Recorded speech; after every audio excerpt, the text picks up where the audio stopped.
There are speeches that love you. And there are speeches that remind you, in front of everyone you know, exactly where you have always stood. My name is Nadia Voss. I am 27 years old. I am a doctoral candidate in linguistics at the University of Michigan in Ann Arbor, and on the 14th of May, I defended my dissertation proposal, passed, and became ABD, all but dissertation, which in my field is the threshold that separates the people who are becoming something from the people who have already decided what they are. That evening, my father stood up at a restaurant table in front of 9 people, unfolded a small index card he had written notes on, and gave a 7-minute speech about my brother. My brother was not at the dinner. He had not come to the graduation ceremony either. He had called that morning at 9:47 and said he was sorry, something had come up, he would make it up to me. I told him it was okay. I said it because it was easier than the alternative and because I had been saying it in one form or another my entire life. I want to tell you what came before because I think the before is the only honest frame for the after. My father's name is Gregor Voss. He is 58 years old. He was born in a small city in Croatia called Karlovac and came to the United States in 1993, when he was 26, with my mother Ivana and my brother Stefan, who was 3 years old, and a single checked bag between the two of them. I was born 4 years later in Detroit, the first American, the one who grew up inside the language rather than learning it from outside. This matters. I want you to understand that it matters because the thing I became in my family, the one who translated, the one who explained, the one who made the bureaucratic machinery of an American life legible to 2 people who had built everything they had without fully understanding the language it was built in, began the day I was old enough to read a form. I was 14 the first time I sat at a kitchen table and walked my father through a health insurance enrollment document. He could read English by then functionally for most purposes. But insurance documents are not written in functional English. They are written in a specific dialect of deliberate obscurity that requires patience and a certain willingness to look up terms that lead to other terms that eventually circle back to something almost comprehensible. I had that patience. I had always had it.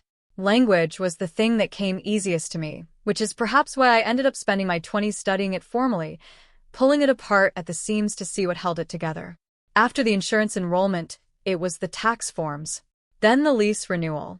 Then the letter from Stefan's middle school about an attendance policy they had misunderstood. Then the refinancing paperwork on the house. Then, when Stefan applied to college, his application essays, which he started twice, abandoned twice, and handed to me in October of his senior year with 11 days until the deadline, and the expression he had always had when he needed something fixed, the one that managed to be simultaneously helpless and entitled, as if the two of those things had never been in any tension. I rewrote the essay. Not edited. Rewrote.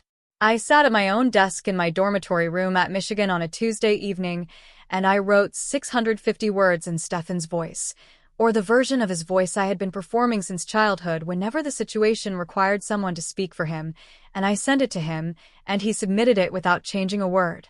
He was accepted to Michigan State in March. My parents were proud.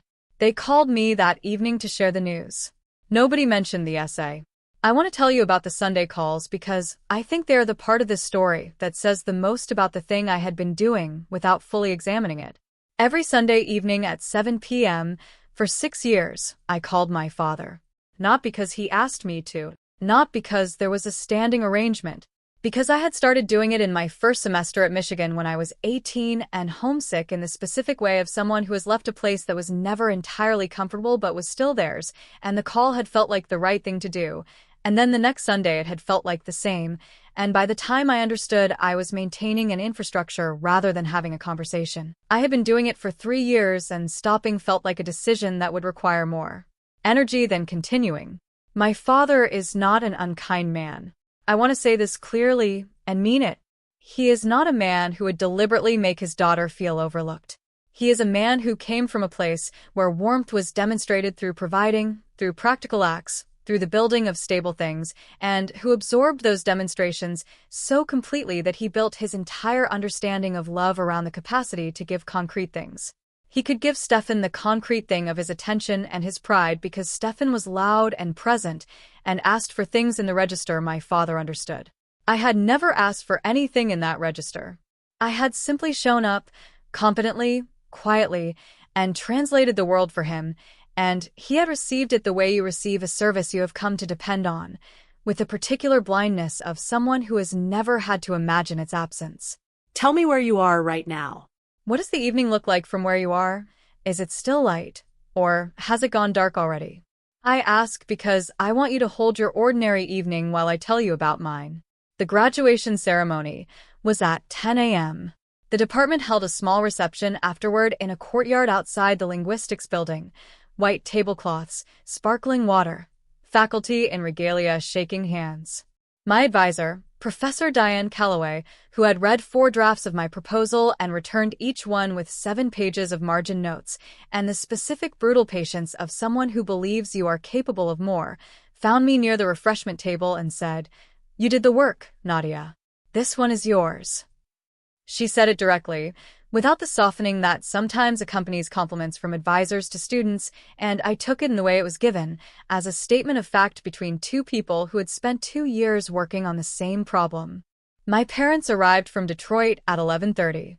They had driven for hours, and my father had worn his good suit, the dark one he reserved for occasions he wanted to signal mattered to him.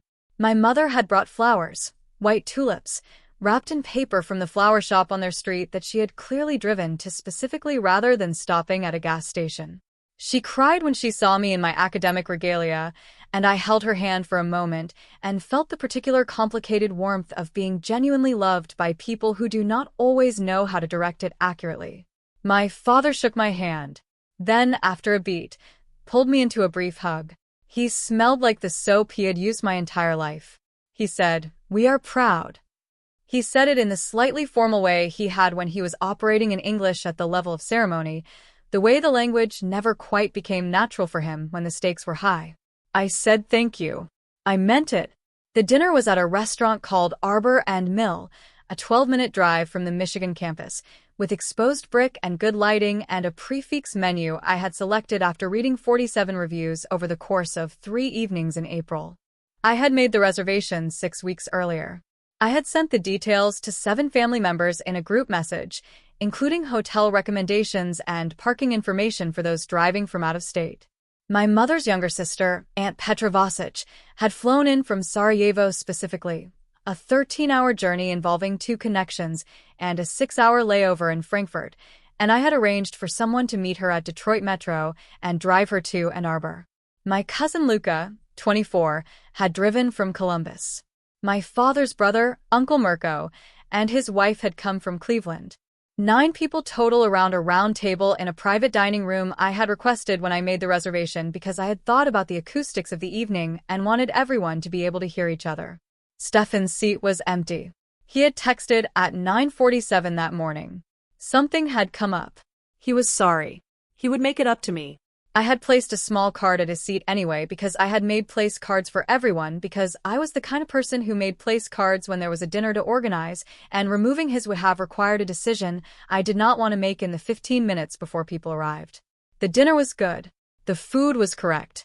The conversation moved the way conversation moves at a table of people who are genuinely glad to be in the same room, across the seams between languages. My father and Uncle Mirko drifting into Croatian when the English required too much precision, and back out again when the younger people at the table looked slightly lost.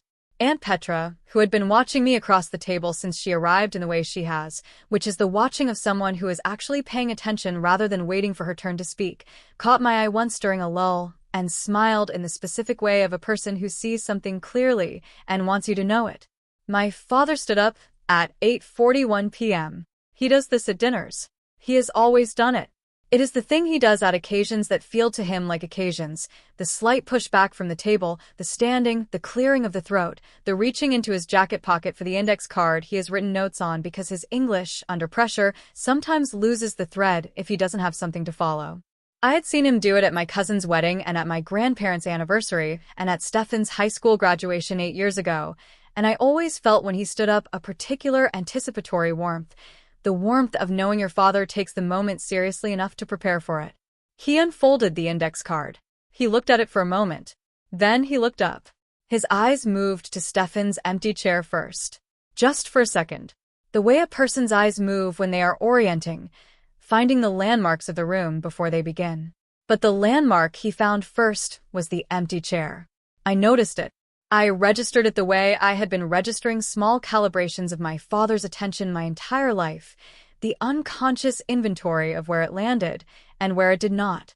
Then he began. He thanked everyone for coming. He thanked Aunt Petra for the journey. He spoke about what it meant, as a man who had left one country and built a life in another, to watch his children grow into people who could navigate the world with confidence. He spoke about the value of education, about what he and my mother had hoped to give us by bringing us here, by staying, by working the hours they had worked in the first 10 years when everything was uncertain and nothing was guaranteed. He said, "And Stefan." My father paused. A real pause, not the breath between thoughts kind.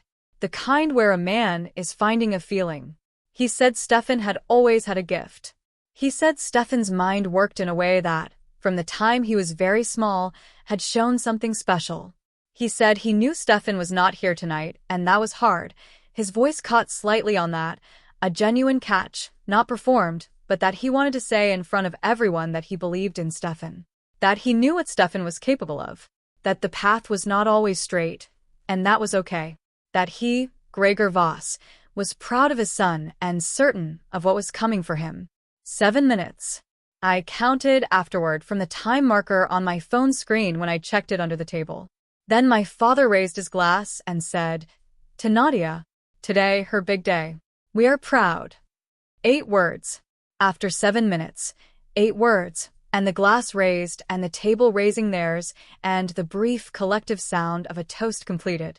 I was sitting across from him in the navy dress I had bought in March, specifically for this evening, the one with the slightly structured shoulder that I had chosen because I had thought about what I wanted to look like at my own graduation dinner and had made a deliberate choice. My dissertation proposal was approved. My name was on the department's bulletin board in the hallway outside the linguistics office. Professor Calloway had said, "This one is yours." I folded my napkin. I set it on the table beside my plate, carefully, the way you set something down when you are making sure not to make a sound. I looked at my father. He had sat back down. He was already in conversation with Uncle Mirko, the index card folded back into his jacket pocket, the toast completed, and behind him, across the table, Aunt Petra was looking at me, not with pity, not with the theatrical expression of someone managing a scene. The steady, plainly attentive look of a person who has seen something happen and is making sure the other person knows there is a witness. I picked up my small evening bag from the hook below the table. I stood up. I said to no one in particular, quietly, "Excuse me for a moment." The kind of sentence that does not require a response. I walked through the restaurant to the coat check near the entrance. I retrieved my coat. I pushed open the door. The Mayer Inn and Arbor smelled like cut grass and the particular coolness that comes after a warm day when the sun is gone and the temperature has not yet decided what it wants to be. It was 8:49 p.m. I walked to my car. I got in. I closed the door. I sat for a moment without starting the engine. I was not crying. I was not shaking. I was sitting in a car in the parking structure 2 blocks from Arbor and Mill, and I was doing what I had learned over 27 years to do very efficiently. I was being honest with myself in the way I did not allow myself to be honest inside the room. My father had flown to my graduation. He had worn his good suit. He had driven 4 hours and made a toast and held the index card. He had done everything that a man who takes an occasion seriously does when he takes an occasion seriously. And in 7 minutes of prepared, genuine speech, he had talked about my absent brother's potential. He had said what he believed, unrehearsed, in the order that it actually existed inside him. And what existed inside him, in the order that it came out when he stood up at his daughter's graduation dinner, was Stefan first. Not because he was cruel, because he had never learned to see the child who did not ask to be seen. I checked my phone at 8:52 p.m. No messages. I thought about the Sunday calls. I thought about 6 years of 7 p.m. Sunday calls that I had maintained unilaterally without being asked, without acknowledgement that they were mine to maintain. I thought about the health insurance forms at 14 and the lease renewal and the college essay I had written in Stefan's voice on a Tuesday night in my dormitory room and the 47 restaurant reviews and the hotel recommendations and the place card I had set at Stefan's empty seat because I was the person who set place cards. I thought about the index card in my father's jacket pocket. He had prepared. He had written notes. He had stood up at his daughter's graduation dinner with written notes and used them to talk about someone else. Something inside me tightened in a way it had not tightened before. Not broke. Tightened. The way a structure tightens when it has been asked to hold more than it was built for and has finally decided to stop trying to distribute the load. I started the engine. I drove back to my apartment on Fuller Avenue. I made tea in the blue ceramic pot I had bought at the farmer's market the previous October. I sat on my kitchen floor with my back against the lower cabinet, which is where I sit when I need to be close to the ground, and I held the mug with both hands, and I thought for a long time about what it means to show up for something. My father texted at 10:14 p.m. I know the time because I looked at my phone when the notification appeared, and I did not move to pick it up for 4 minutes, and I remember thinking that the delay felt important in some way I had not yet articulated. The text said, "You left early. Everything okay? Your brother called. He sends congratulations." I read it once. I want to tell you about that sentence, the second one, because I think it is the most precise expression of everything I had been living inside for 27 years. Your brother called. He sends congratulations. Not, your brother is sorry he missed it. Not, your brother wanted you to know he was thinking of you. Your brother called. He sends congratulations. As if the call Stefan had made to my father, not to me, to my father, and the congratulations he had asked my father to relay, were a form of presence that counted the same as being there. As if the phone call from Detroit was the equivalent of the 13-hour journey from Sarajevo, or the 4-hour drive from Detroit, or the 27 years of Sunday calls, and insurance forms, and place cards. I set the phone face down on the kitchen floor beside me. I drank my tea. It was still hot enough that I had to drink it slowly, which meant I had to stay with my thoughts for longer than I might have otherwise, which in retrospect I think was useful. I did not reply that night. I did not reply the next day or the day after. On the fourth day, a Wednesday, my phone rang, and it was Aunt Petra. She was still in Ann Arbor, extending her stay 2 days before her return flight. "Can I come to you?" she said, when I answered. She came over at 3 p.m. I made more tea. We sat at my kitchen table, and she looked at me with the same quality of attention she had across the table at Arbor and Mill, the plainness of it, the absence of performance. "I want to tell you what I saw Saturday," she said. She said she had watched my father give that toast, and she had waited, through the whole of it, for him to turn. She said she had been certain he would turn, that the 7 minutes about Stefan were the preamble, the warm-up, the acknowledging of the one who wasn't there before settling into the real occasion. She said she had sat at the end of that table and waited for the turn that did not come. "I have known your father for 30 years, she said. "He loves you. I am certain of this. He also does not see you the way he sees Stefan, and I do not think he knows that he doesn't. It is not cruelty. It is a kind of blindness that has been in your family for a long time and that nobody has named out loud." I had not cried yet. Not at the restaurant, not in the parking structure, not on the kitchen floor with the tea. I did not cry now either. I sat across from my Aunt Petra in my apartment on Fuller Avenue, and I felt something I can only describe as the particular relief of a thing being named accurately by someone other than yourself. The loneliness of having known something for years and kept it in your own custody, and then the weight of it shifting slightly because someone else has put their hands on it. "I know," I said. "I thought you did," she said. She asked me what I was going to do. I said I didn't know yet. She said that was a complete answer. We drank the tea. She told me about her garden in Sarajevo, which she had been expanding for 3 years, and about a variety of rows she had found that survived the winters there, and I listened with genuine interest because Aunt Petra's garden had always been the thing she spoke about with the particular authority of someone who has built something with their hands over a long time and knows exactly what it cost. When she left at 5:30, she held my face in both her hands for a moment. She has always done this, since I was very small, and said, "You are remarkable. Your father will understand this eventually. Whether eventually is in time to matter is a different question." I replied to my father's text 9 days after he sent it. I kept it short. I said I was fine, that I had needed some time, and that I wanted to talk when I was ready. I sent it and put on my coat and walked to the graduate library 3 blocks from my apartment, which is where I go when I need to be somewhere that has existed for longer than I have, and I sat at a corral on the fourth floor for 2 hours and worked on the literature review section of my dissertation. He called that evening. I let it go to voicemail. His message was 3 minutes long. He said he had noticed I seemed quiet at the dinner, and he hoped everything was okay. He said he thought the toast had gone well. He said Stefan had called again and was asking about me. I listened to it once. I noticed that nowhere in 3 minutes did he ask what he had said that had caused me to leave. He did not wonder what in the 7 minutes had landed the way it did. He wondered if I was okay. He hoped the toast had gone well. He mentioned Stefan twice. I called him the following Sunday. Not at 7 p.m.